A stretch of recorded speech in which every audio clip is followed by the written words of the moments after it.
Friend, welcome back to my YouTube channel Sidhu studies. तो मैं राजा गोंड आज पढ़ाने वाले हैं भारत का इतिहास, जिसमें देखेंगे प्राचीन इतिहास। प्राचीन इतिहास को शॉर्ट नोट्स के माध्यम से देखेंगे और इस पीडीएफ का लिंक हम अपने टेलीग्राम में डाल देंगे। तो आज पढ़ेंगे हम प्राचीन इतिहास, जिसमें प्राचीन इतिहास को 3 भागों में विभाजित किया गया है। पहला है प्रागैतिहासिक काल, आगैतिहासिक काल और ऐतिहासिक काल। जिसमें प्रागैतिहासिक काल को देखेंगे तो इसमें लिखित साक्ष्य उपलब्ध नहीं और पुरातात्विक साक्ष्य उपलब्ध थे। उदाहरण में देखेंगे तो पाषाण काल। आगे ऐतिहासिक काल को देखेंगे तो लिखित साक्ष्य मौजूद किंतु उन्हें पढ़ा नहीं जा सकता था। जैसे सैन्ध सभ्यता और वैदिक सांस्कृतिक लिपि और भाव चित्रात्मक यानी ऐसे चित्र बनाया जाता था जो कि सिर्फ आदमी देखकर उसे पता करते थे। अब देखेंगे तो ऐतिहासिक काल, तो इसमें पुरातात्विक और साहित्यिक दोनों साक्ष्य उपलब्ध थे, जिसे पढ़ा भी जा सकता था। उदाहरण के लिए लगभग आज से 6वीं शताब्दी ईसा पूर्व। अब देखेंगे पाषाण काल। पाषाण काल को 2 भागों में विभाजित किया गया है, पाषाण युग और ताम्र युग या धातु युग। युग यानी काल होता है, काल।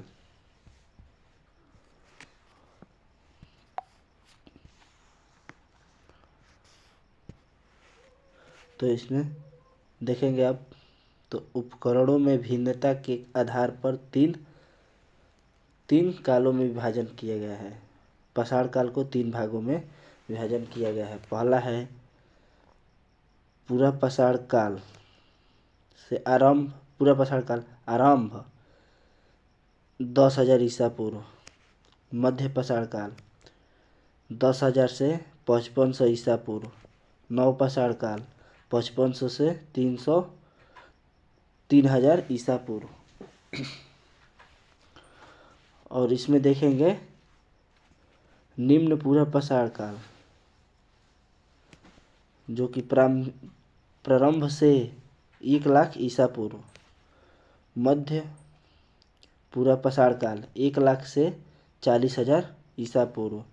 उच्च पाषाण काल 40,000 से 10,000 ईसा पूर्व। इन तीनों का और अलग अलग नाम है, तो इसको पढ़ेंगे तो निम्न पूरा पाषाण काल को प्रथम उपकरण प्राप्त सोहन नदी घाटी से और अन्य नाम सोहन सांस्कृतिक, इसी नाम पड़ा है। प्रथम उपकरण प्राप्त सोहन नदी के घाटी से, इसका एक नाम पड़ गया है सोहन सांस्कृतिक। और उपकरण पेबुल चौपर तथा हस्त कठोर। और मध्य पूरा पाषाण काल को देखेंगे तो ये मध्य पूरा पाषाण काल अन्य नाम फलक संस्कृति यानी फलक उपकरण पर पड़ा है। और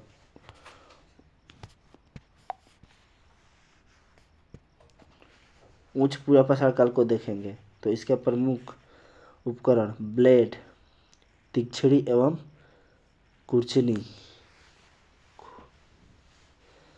अब देखेंगे हम अब इसका प्रकार देखेंगे प्रागैतिहासिक काल का।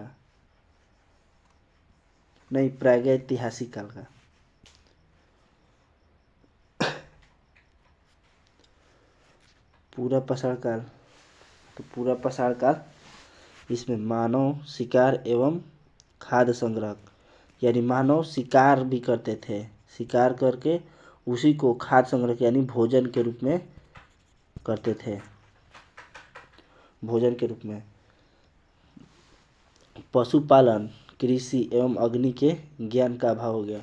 उसमें मनुष्य मानव पशु भी पालने लगे, कृषि का भी कार्य करने लगे और उन्हें अग्नि का भी ज्ञान हो गया। इस काल से संबंध प्रथम हस्तकुटीर 1863 में पल्लवरम मुद्रा में रॉबर्ट ब्रूस फुट को प्राप्त हुआ।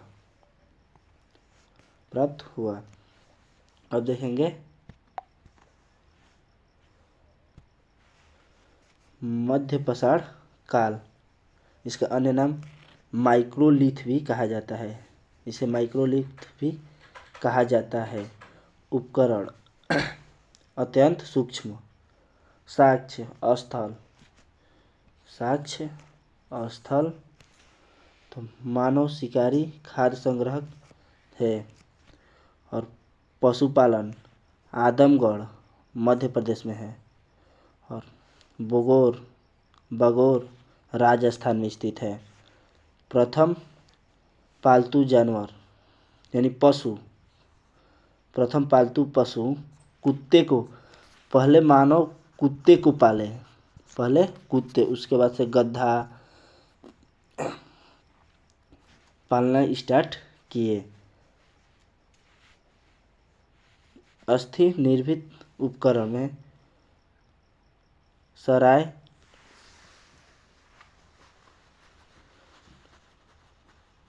नहराय और दूसरा देखेंगे तो मदहा। अब देखेंगे तीसरा नवपाषाण काल।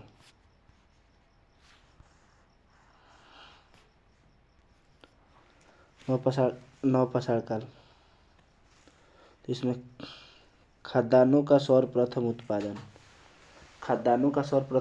कृषि का शुरुआत, आग का प्रयोग, महत्वपूर्ण उपलब्धियाँ। इसमें प्राचीनतम नवपाषाणिक बस्तियाँ मेहरगढ़, तिथि 7000 ईसा पूर्व।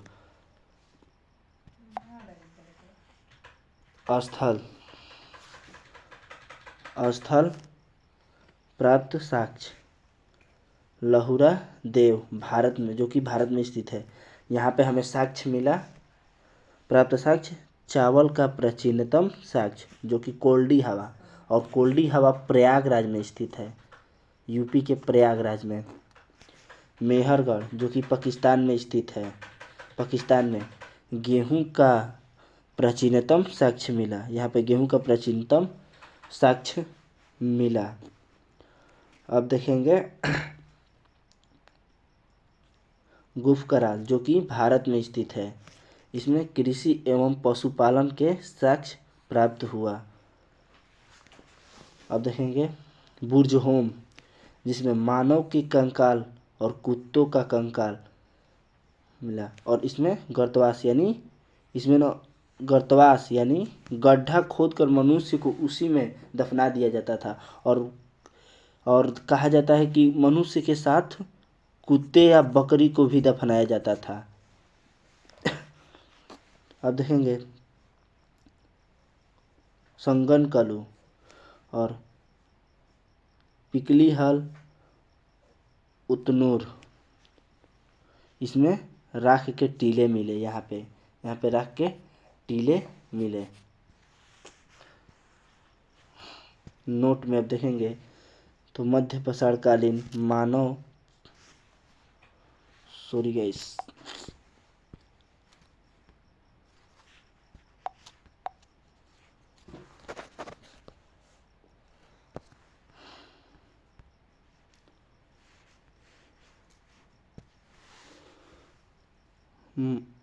मध्यपाषाणकालीन मानव पेट भरने के लिए मछली का भी शिकार करते थे। मानव अपने पेट भरने के लिए मछली का भी शिकार करते थे। मध्यपाषाण काल में विशिष्ट औजार, सूक्ष्म औजार थे।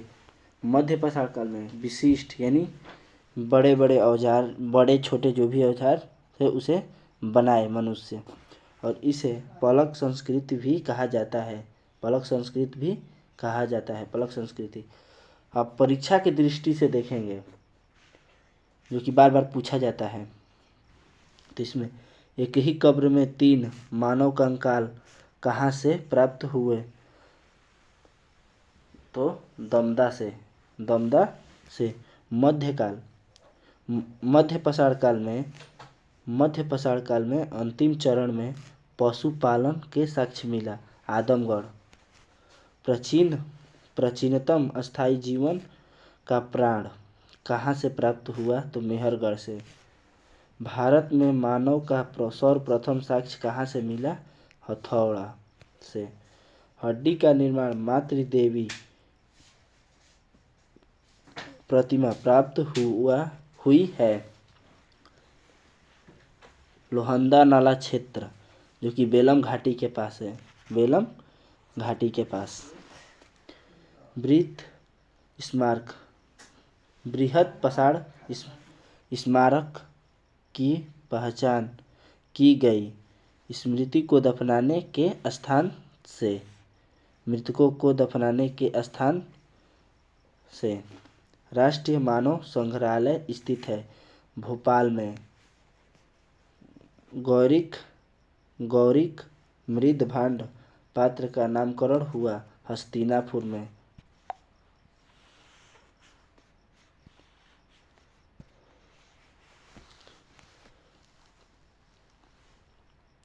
मध्य पाषाण काल को फसल संस्कृति भी कहा जाता है। फलकों की अधिकता के कारण 14 मानव कंकाल प्राप्त हुए। लंधनाज, जो कि गुजरात में स्थित है।